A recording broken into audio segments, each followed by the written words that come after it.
Allah itulah yang hidup. Kalau Allah yang hidup, maka Allah itulah yang melihat, Allah itu yang mendengar, Allah yang berkata, Allah yang mengetahui, Allah yang berkuasa, Allah yang berkehendak. Itu yang kita nafikan ke dalam dirinya Allah itu. Nah, nih memandangnya, maka sifat Allah itu betul-betul sudah nyata pada ruh kita itu. Itu memandangnya. Kemudian Bapak Ibu, ya, untuk memandang zat Allah itu terlihat pada sir. Sir apa? Rahasia Allah. Ini juga dinafikan sir kita ke dalam wujudnya diri Allah. Bagaimana cara menafikan sir kita ke dalam wujudnya Allah itu? Dengan mengiktikadkan ke dalam hati, la maujudan bil haqqi illallah. La maujudan bil haqqi illallah. Tidak ada yang maujud melainkan adalah Allah. Jadi tidak ada yang wujud pada diri kita, melainkan yang wujud itu semata-mata hanyalah Allah. Makanya yang dikatakan Allah itu tadi adalah zat, sifat, asma dan af'al. Untuk memandangnya zat, sifat, asma dan af'al itu pada insan. Insan inilah tempat memandang zatnya. Insan ini tempat memandang sifatnya. Insan ini tempat memandang asmanya, dan insan ini pula tempat memandang af'alnya. Kalaulah insan ini tempat memandang zat, sifat, asma dan af'al Allah, maka disebutlah namanya insan ini wujudullah. Disebut namanya wujudullah. Apa artinya tuh? Wujudnya Allah tuh.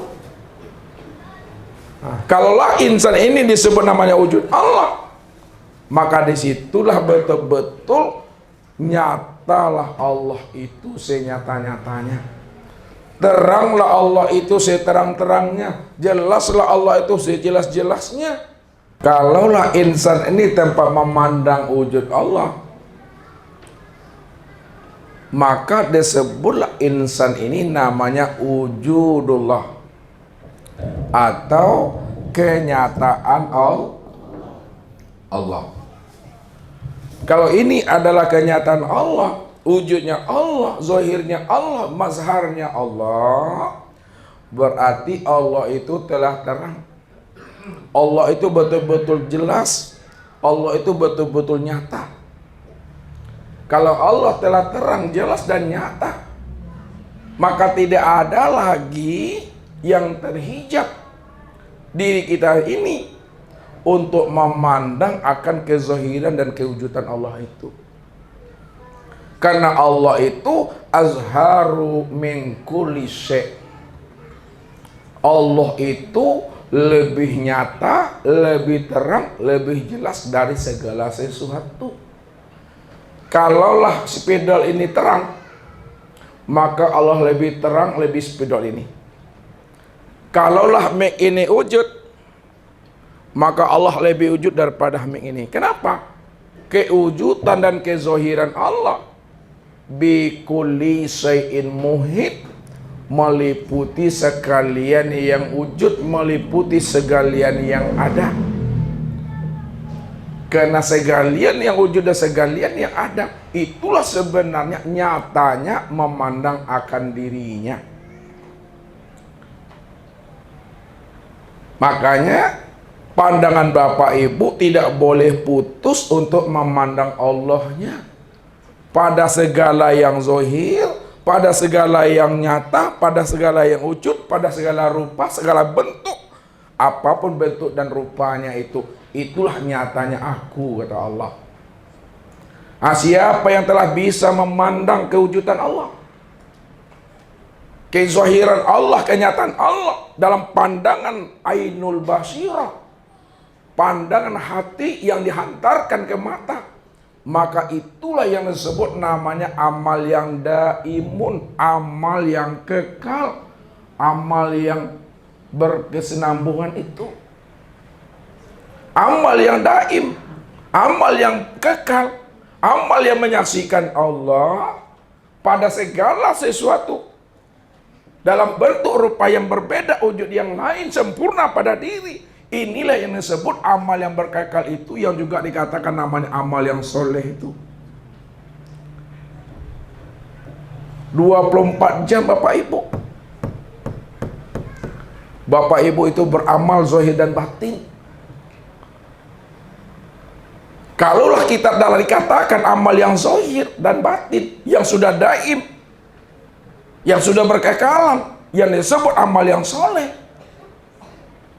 maka ketika itulah baru Bapak Ibu baru diberi gelar namanya almarhum itu. Orang yang dirahmati.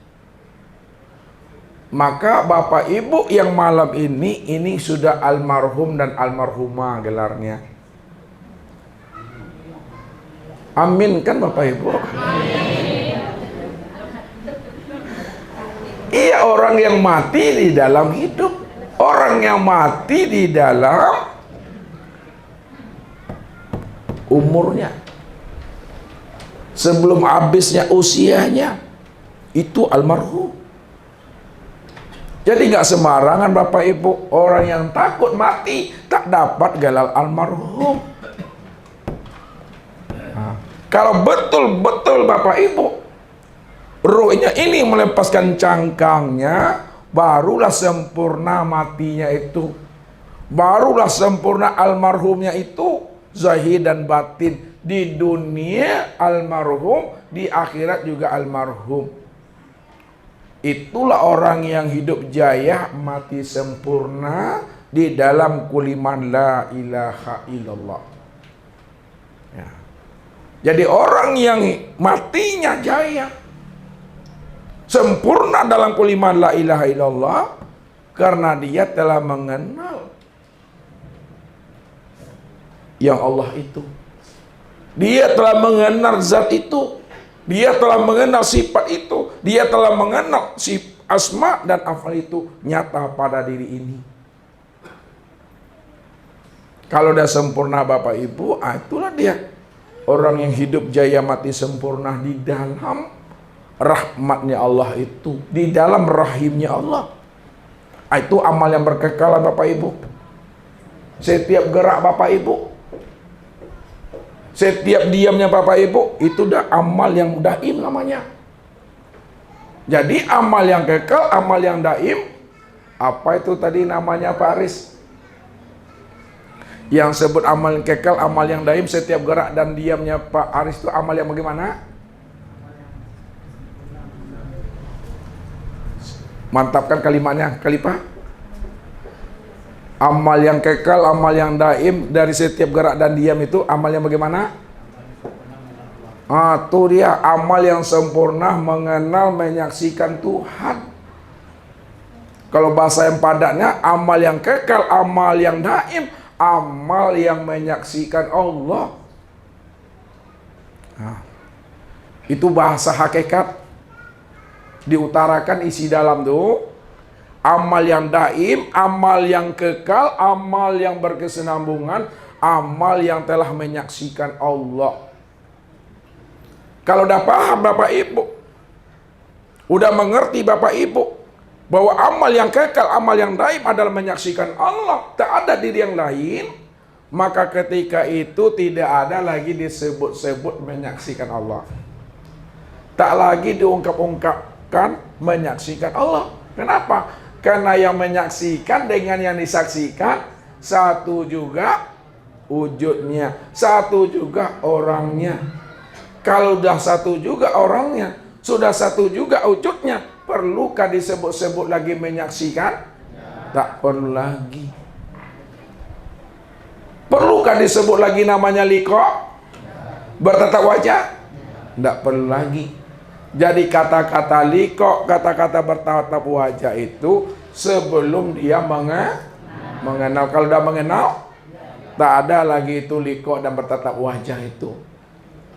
Contohlah Bapak Ibu ya, dari rumah ingin liko dengan ustadz, ingin bertatap wajah dengan ustadz, karena ada mahabbah di dalamnya, ada kerinduannya untuk bertatap wajah dan berjumpa dengan ustadz.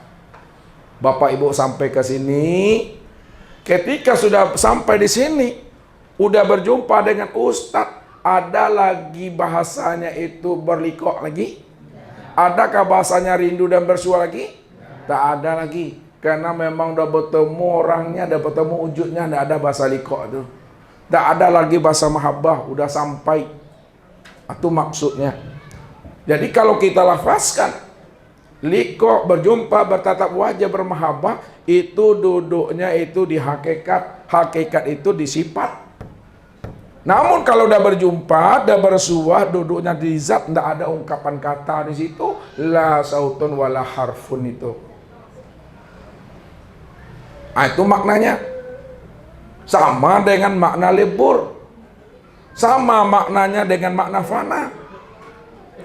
Makna lebur dan makna fana itu Bapak Ibu, ya, ketika kita paham bahwa diri kita ini telah mengambil haknya Allah, kita mengerti bahwa diri kita ini sudah merampok hak Allah, bahwa diri kita tidak ada, pada saat itulah kita kembalikan hak Allah itu, kita pulangkan hak Allah itu.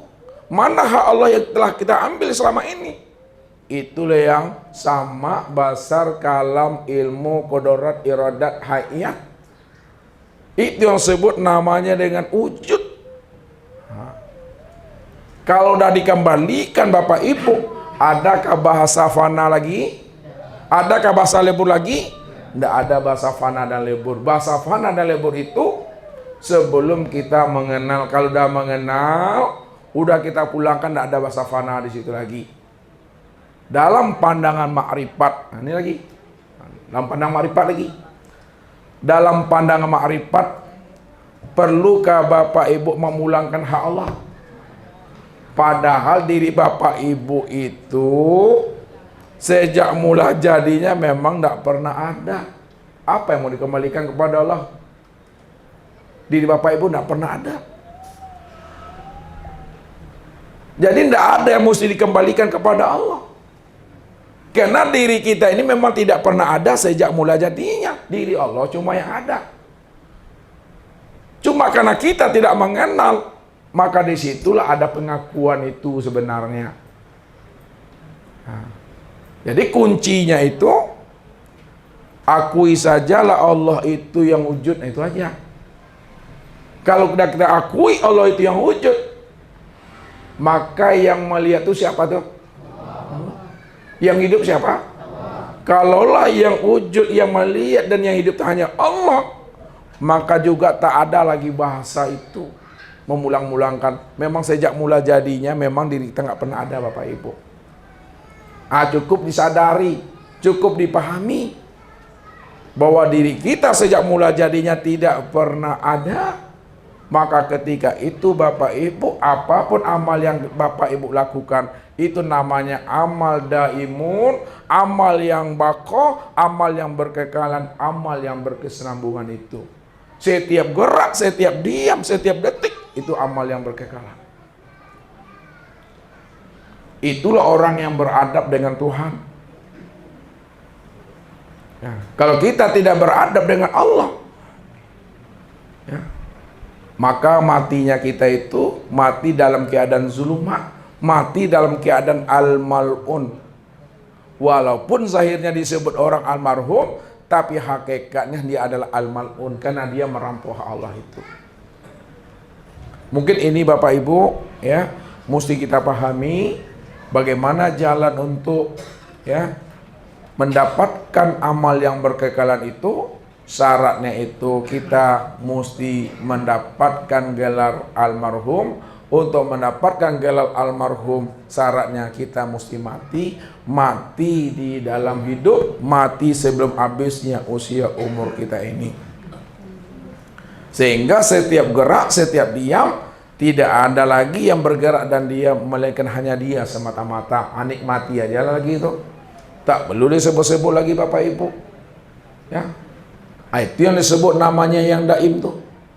Yang berkekalan. Ya. Inilah Bapak Ibu, mudah-mudahan Allah berikan Bapak Ibu pemahaman, anugerah untuk menyikapi tentang rahasia diri kita ini, sehingga kita betul-betul adalah mukmin indallah. Sekarang kita masuk sesi tanya jawab dan muzakarah. Billahi taufik wal hidayah. Wassalamualaikum warahmatullahi wabarakatuh.